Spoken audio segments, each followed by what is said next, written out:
Bonjour à tous et bienvenue dans cette nouvelle vidéo tutoriel sur l'utilisation de ViewRouter. Aujourd'hui, nous allons nous intéresser à ce qu'on appelle les Global Navigation Guards, qui sont, in fine, des middleware. Il n'y a pas de back ici, donc on va un petit peu tricher sur cette partie, car il n'y aura pas d'appel à une base de données. En fait, ce qu'on va faire, c'est qu'on va protéger certaines routes, et ça sera une protection qui nécessitera par exemple un login, une authentification.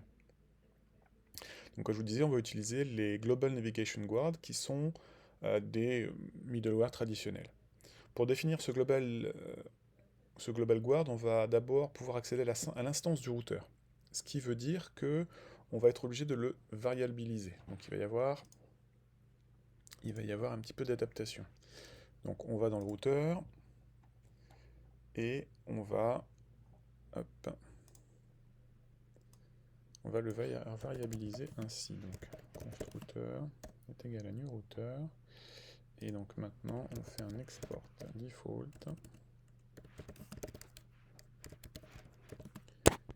router. Donc si ça fonctionne comme attendu, on a toujours notre application qui est fonctionnelle. Donc ça, c'est le premier point. Euh, on mettra... Alors pourquoi on l'a variabilisé? Parce qu'en fait, il va falloir qu'on lui ajoute certaines fonctionnalités. Et c'est sur l'objet routeur qu'on va ajouter ces fonctionnalités. Si on va dans la doc de ViewRouter, donc là on est sur les Navigation Guard, et donc les Global Navigation Guard, pardon, on va utiliser ceci. Router before each, avec les trois arguments to, from et next. On va d'ailleurs le copier, on va le remplir ici. Voilà. Pour l'instant, on va juste le commenter, puisque on a deux, trois petites choses à faire en amont. Donc, comme je vous disais, on veut qu'une page soit accessible que par un utilisateur authentifié. Donc on va dire que c'est son dashboard, le dashboard utilisateur où il veut poster par exemple ses nouvelles créations. Donc on va déjà créer cette dashboard. Donc on va aller dans View, Nouveau File, et on va l'appeler Dashboard User. Dashboard User.view. Ok. Donc là on va simplement faire notre template. On va faire un truc assez simple, hein. On n'est pas là pour rendre cette app fonctionnelle au maximum. Donc, qu'est-ce qu'on va vouloir ici? On va vouloir un H1. On va dire basiquement dashboard user. Ok. Qu'est-ce qu'on voudra sur ce dashboard? On va le faire tout de suite. Une fois qu'on sera sur le dashboard, il faudra que on puisse se déloguer. Donc on va faire un bouton. Dans ce bouton, on va rajouter une méthode onClick. Et cette méthode, on va l'appeler tout simplement logout. D'accord? Donc là, on va dire se déconnecter. C'est marrant de prévoir la déconnexion alors qu'on n'a pas encore prévu la connexion. Donc, on va faire une méthode, donc, un objet qu'on a appelé logout, enfin une fonction qu'on a appelée logout dans l'objet méthode. Et alors, pour l'instant, on va faire un console log puisque on va s'occuper de la déconnexion, de la connexion avant de s'occuper de la déconnexion. Vous allez voir pourquoi. Donc voilà, on a notre dashboard user. Maintenant, pour plus de praticité, dans la navigation, on va rajouter un lien, basiquement, histoire qu'on puisse accéder facilement à ça. Donc là, on va l'appeler dashboard. Et ça ira sur dashboard. Donc maintenant qu'on a prévu le lien, il faut aller dans notre routeur et on va rajouter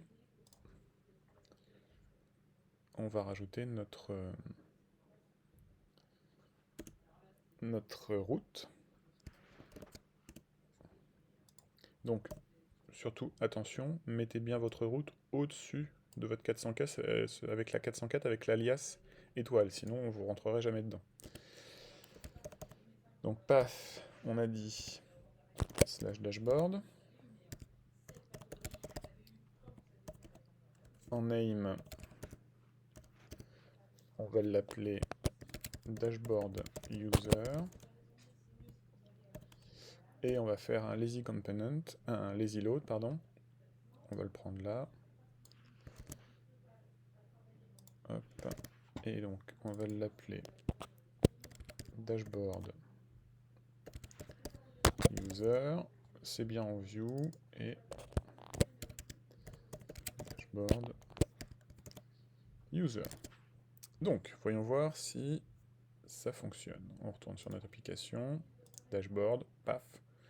On a bien accès. Si on fait se connecter, donc on a des connexions. Donc, tout a l'air de fonctionner. Donc ça, c'est bien. Maintenant, on va protéger la route spécifique. Et ViewRouter va nous aider à cela grâce à un champ du routeur qui s'appelle Meta. Dans Meta, on peut mettre ce qu'on veut en fait.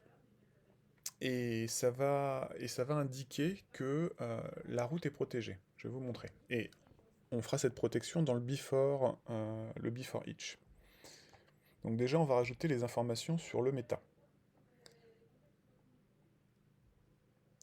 On va la rajouter dans le dashboard, puisque c'est celle-là qu'on veut protéger. Elle est là. Dashboard. Et donc on rajoute Meta. Meta accepte un objet. Et dans cet objet, donc on met ce qu'on veut dans l'objet. Et on va par exemple lui donner, need authentication. Et on va mettre ça à true. D'accord? Maintenant, dans le before each, on va tourner dans l'intégralité des routes disponibles. À chaque fois qu'on va aller vers une route, ça va tourner dans les paramètres de la route en question. Et ça nous permettra de vérifier si ce méta est à true ou false. S'il est à true, à ce moment-là, il va y avoir la logique de protection qui va se mettre en place. Donc déjà, on va... Donc, if la route de direction, elle match avec sum, donc qui est une fonction JavaScript. On va appeler ça record. Et ce record, ça va être ni plus ni moins que les méta need authentication. D'accord? Donc, si c'est le cas, donc si la route dispose de ce méta et qu'il est à true, à ce moment-là, on va vérifier dans le store. Là, on devrait faire normalement une logique de vérification de login dans une base de données. En fait, ce qu'on va faire, c'est qu'on va modifier le store, on va lui rajouter un user qui sera égal à nul. D'accord? Donc le user est égal à nul. Donc on va importer le store. Ah ben je l'avais déjà importé, très bien. Ce qui veut dire que si il n'y a pas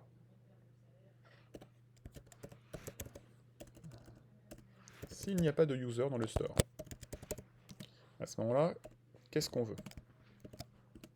S'il n'y a pas de user dans le store, et ben dans ces cas-là, on va... la prochaine étape, ça sera d'aller dans la page de login. Donc, name, login. Page de login qu'on n'a pas encore fait d'ailleurs, il faudra qu'on s'en occupe juste après. Donc ça. Donc par contre, donc là on est là. Par contre, si il y a un user dans le store, qu'est-ce qu'on veut? Eh bien on veut aller à la route demandée. Ok. Et si, donc on est sur le nouveau else qui est là, tac. Et là, si ça matche pas avec some records, ben là c'est pareil. En fait, c'est-à-dire que cette route n'est pas protégée, donc on appelle le next. On appelle, enfin on va à la route, à la route demandée. Donc vérifions un petit peu la logique. Donc le routeur, avant chaque passage à la route suivante, à la route demandée, d'accord? On vérifie deux, trois choses. Est-ce que, donc si la route en question, elle nécessite une authentification. Cette authentification, d'ailleurs c'est pas meta, c'est meta. Cette authentification, elle est dans le champ meta, need authentication, true. Donc si ce meta-là est à true, à ce moment-là, ça veut dire que c'est une route protégée. Là, on vérifie deux choses. On vérifie est-ce que le user est dans le store. Si le user n'est pas dans le store, auquel cas, on va directement à la page de login. Si le user est dans le store, auquel cas, on va à la page demandée. D'accord? Et si la route n'est pas protégée, eh ben on va à la route demandée. Donc ça, c'est... Normalement, la logique est là. Donc on a fait le dashboard, on a fait le lien, et ben il nous faut la page de login.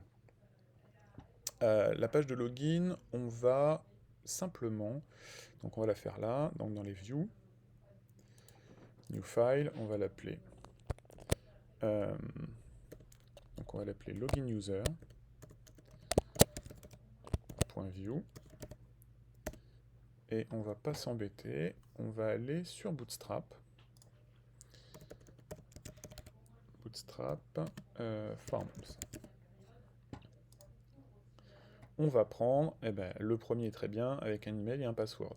Donc on va prendre tout ça. Hop. Donc on fait notre template. Tac. On fait notre script parce qu'on va en avoir besoin. Il va falloir faire du vmodel dans les datas, déjà. On fera ça après. Alors, déjà, première chose importante. Il faut enlever les balises formes. Pour la simple et bonne raison que les balises formes appellent un comportement spécifique en HTML qui sera de recharger la page. Or, la page, on ne veut pas la recharger. On va insérer ça dans une div. On ne recherche pas les pages en view ou dans les SPA. Alors, on va l'appeler. Donc on va faire un petit peu de ménage. Email. ID, on va l'appeler email. Password, on va l'appeler password. ID, on va l'appeler password aussi. La checkbox, on n'en a pas besoin. Le bouton type submit, c'est pareil, on va enlever le type. On va dire se connecter. Ok, donc maintenant il va falloir faire la logique de récupération des datas. Ok, donc on va passer en vmodel. Donc ce premier input, ça sera un vmodel. Et on va l'appeler, ça c'est email. Celui-là, ça va être un vmodel, mais celui-là, ça va être password. On les récupère tous les deux dans nos datas. Et dans nos datas, on va faire un return. Pour l'instant, email sera égal à nul. Et password sera égal à nul. Donc on ne fait pas de vérification sur le password pour l'instant. On pourrait rajouter une logique de vérification du password, s'il est identique, s'il est valable, etc. Mais comme je vous disais, on n'a pas de back. Donc pour l'instant, on est juste là. Il va aussi nous falloir une méthode, parce que là on a bien les infos, mais il faut les envoyer. Et donc on va appeler une méthode login, simplement. C'est ce qu'on cherche à faire. Cette méthode, qu'est-ce qu'elle fait? Eh ben, elle va tout simplement store.user est égal à this, par exemple, .email.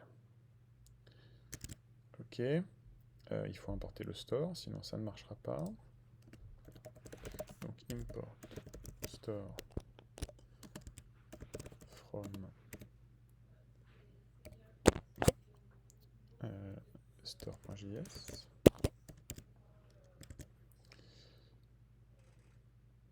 Donc, et puis il faut mettre un bouton, hein.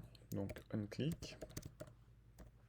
Tu vas me lancer la login. Donc on récapitule. On fait un formulaire. On bind les inputs avec un vmodel.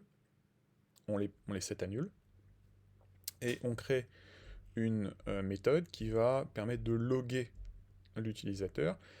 Le log étant tout simplement de set la variable user du store avec l'email. Donc du coup, il y aura un utilisateur identifié. Qu'est-ce qui nous manque? Ben, alors, il nous manque, on va aller dans le routeur, et il nous manque la route pour se loguer. La route login. Donc là, on va l'appeler login. Donc là, on va l'appeler login user. Need authentication, ah bah surtout pas, parce que sinon on pourra jamais s'en sortir. Donc là, on arrive sur login user et view, on est sur login user. Est-ce que j'ai oublié quelque chose? On va voir tout de suite si ça fonctionne. Donc, là, nous ne sommes pas logués. Je vais aller sur le dashboard. Et là, il me dit view with name login does not exist. Pourtant... Ah. Oui, parce que je l'ai appelé login user et login de l'autre côté. Est-ce que c'est mieux? Dashboard. Alors, c'est pas très beau. Alors, on va juste aller sur le login et on va mettre ça dans un conteneur. Donc ça, c'est une classe de Bootstrap qui rajoute un petit peu de marge. Ok. Donc, on recommence. On est là et on veut aller dans le dashboard. Paf. Ah, le dashboard, je ne peux pas y aller. Je suis obligé de passer par le login form. Donc là, on va appeler test, par exemple. On met n'importe quoi en password, et là, on se connecte. Ah. Ah ben. J'ai oublié quelque chose, bien sûr. Donc, on se log. Très bien. Là, si on va sur le dashboard, on y est. Qu'est-ce que j'ai oublié? En fait, j'ai oublié... Ah ben, j'ai déjà oublié la connexion et la déconnexion. Donc, on recommence. On est dans le login. Ok, donc on est dans... là. Donc effectivement, là, le login, il fait store... Enfin, il store le nouvel utilisateur dans le store. Enfin, il garde l'utilisateur dans le store. Mais il faut aussi que il redirige. Et donc pour rediriger, on a vu qu'on utilise $router et on va push,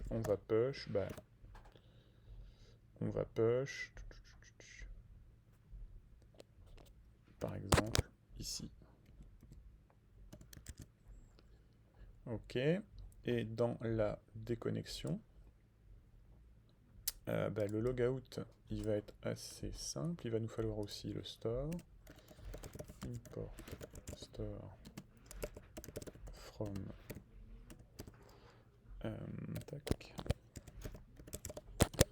store.js.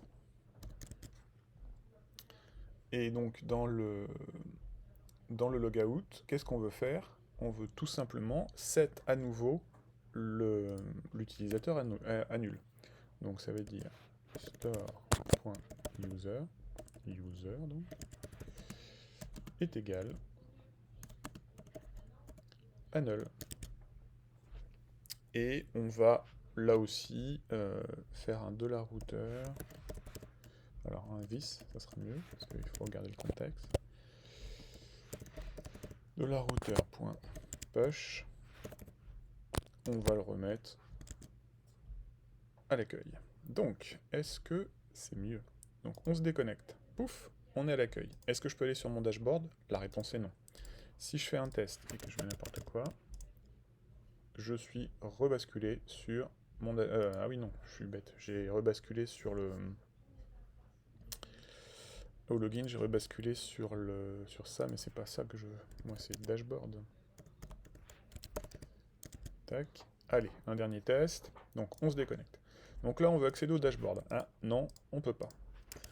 On met un mot de passe, et pouf, on est sur le dashboard user. Si on se déconnecte et que je veux accéder à nouveau à cette page-là, on peut pas. Donc on a vu qu'on a bien protégé notre route.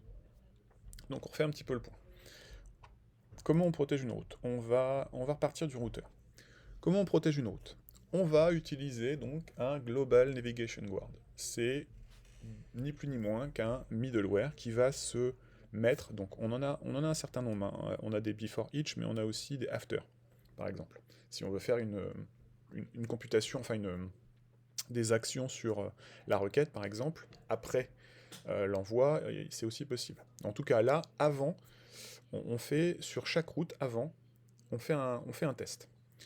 On vérifie que notre prochaine route, elle a, ou pas, un champ qui s'appelle meta, et dans ce champ meta, on veut savoir si elle a besoin d'une authentification. Le champ meta, il est là, il est défini quand on définit notre route. Okay. Si c'est à vrai, à ce moment-là, s'il n'y a personne dans le store, on va sur la page logging. Le next step, ça sera aller sur la page loading. Sinon, le next step, ça sera de dire oui à l'utilisateur pour aller à la page qu'il a souhaité. Et si notre route n'a pas de record avec de champ méta, avec need authentication, à ce moment-là, tu peux lui servir la page qu'il a demandé. D'accord? Donc on a besoin de la page protégée. La protection, elle se trouve là. Et on a besoin de la page de login. Ok, et après, c'est juste de la cuisine interne, avec des boutons de login, logout. On est bien d'accord que donc là, le click login, là je vais chercher dans un store, mais techniquement je devrais appeler une base de données avec les informations récupérées de l'utilisateur et des inputs, vérifier qu'ils matchent bien les uns avec les autres, et c'est seulement si ça matche bien que on donne l'autorisation. Mais bon, comme je vous disais, pour l'instant on fake le back pour que ça aille plus vite, puisqu'on est sur du vieux routeur. Donc voilà, vous savez désormais comment protéger une vue selon vos besoins. N'hésitez pas à en protéger d'autres, à essayer de voir les limites. Là, cette vérification est assez sommaire, mais n'oubliez pas que ça c'était mon chat. N'oubliez pas que au fur et à mesure, si vous avez plusieurs routes à vérifier, vous pouvez avoir beaucoup de méta différents selon la densité de votre application. Donc le before each peut devenir très, très épais. Sur ces bonnes paroles, je vous souhaite bon code et je vous dis à la prochaine fois.